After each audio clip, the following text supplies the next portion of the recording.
निशुम्भ शुम्भ गर्जनी प्रचण्ड मुण्ड खण्डिनी वने रणे प्रकाशिनी भजामि विन्ध्यवासिनी।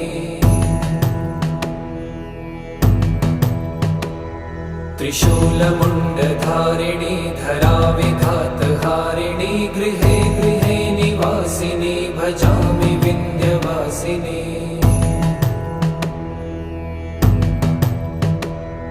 दरिद्र दुःखहारिणी सदा विभूतिकारिणी वियोगशोकहारिणी भजामि विन्ध्यवासिनी।